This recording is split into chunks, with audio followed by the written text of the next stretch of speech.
With this season, we are one step closer to getting a live action into the Spider-Verse movie. I am Daredevil. Are you honestly going to tell this court that Daredevil is a blind man? Hi, I'm Aetop and today I'll review Daredevil Born Again Season 2, which concluded the major Fist plotline that was started back in Season 1. I wanna be frank, I did not like this season. I swear I wanted to like it cause I liked the original Daredevil back in the day when it was on Netflix, but I got so many problems with this season. Firstly, I'm tired of seeing Wilson Fisk as Daredevil's main villain. It has been 5 seasons and he's still the main bad guy. One thing that comes to mind when I think about superheroes is villain galleries, and after 5 seasons of Daredevil, we have met 4 supervillains. These are pathetic numbers, even fucking She-Hulk had more supervillains in her one season.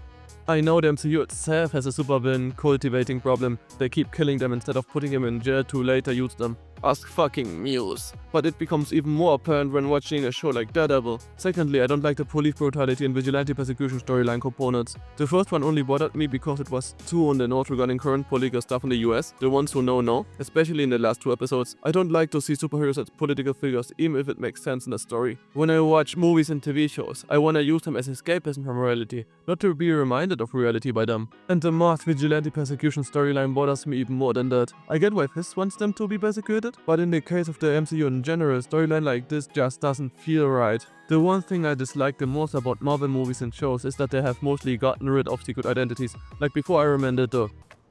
I am Iron Man. Having a secret identity was an essential part of being a superhero to protect the superhero's loved one from being hurt by supervillains. Not that MCU heroes needed that, cause nobody in the MCU has a real supervillain gallery now. My main problem regarding Daredevil Season 2 was that there were almost no masked vigilantes cause the MCU almost got none. Besides Daredevil, they only got Spider-Man, and we all knew that he wasn't showing up in a random Marvel TV show. So they had to put this random guy from the Hawkeye TV show in, and introduce the White Tiger persona, which no person outside of the Ultimate Spider-Man fans knew, to make that vigilante persecution plotline work. We were like almost 20 years into the MCU, and during this storyline, Daredevil made me realize how empty the MCU feels. Talking about empty, where the hell was Punisher during this season? In the season where the goons of the main villain use his fucking skull as a symbol and inspiration, he should have been fucking present. The answer is that the actor was already busy with his special and with the new Spider-Man movie, but I don't care. He should have been involved in the season. Especially cause I dislike all the new characters Born Again brought except for Fist main goon and Blake. But the first of the two is basically just a reskin of this character from the original Daredevil show, and the other one is already dead. All the other characters felt so bland and uninteresting or annoying, like White Tiger number 2. Why did they have to make her a little child? Could she not have been at least a teenager, cause she felt very out of place and silly at times, especially when participating in fighting? And what about the evil Shaggy guy? What was his deal? I was expecting something like some kind of twist or villain introduction from him, but after Fist told him to fuck off, he just did and did not stop Kingpin in any manner. I mean, he recruited Point Dexter at the end and they gave him an up-in-the-air George Clooney moment, but that's about it. He did not impact the plot in any way and was just basically around. My favorite episode of the season was the Foggy flashback episode.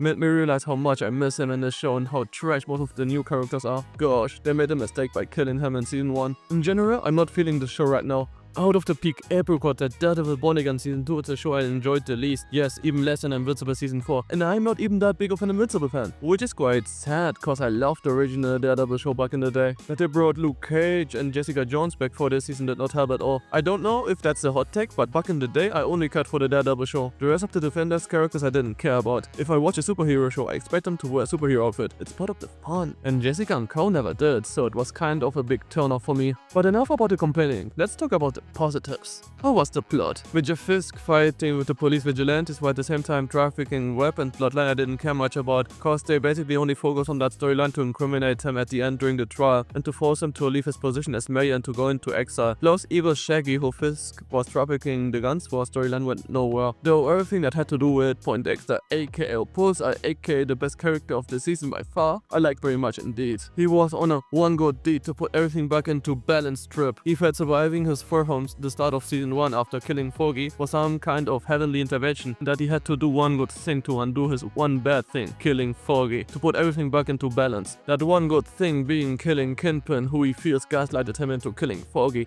even though Vanessa, I think, gave the order. But that doesn't matter. I enjoy Dexter fucking with Kingpin and his anti-vigilante task force, especially the episode when he snitched on himself and made members of the task force come just for him to bitch slap them out of existence with his unmissable targeting ability. He's basically like Hawkeye, just better cause he can hit his target with anything without missing. Who he misses again on killing is Kingpin though. Who he hits instead of is his wife, Vanessa. Like I said, the GOAT never misses, even if he does not always hit the intended target. Her death hit Kingpin and he showed his soft side briefly as a reaction.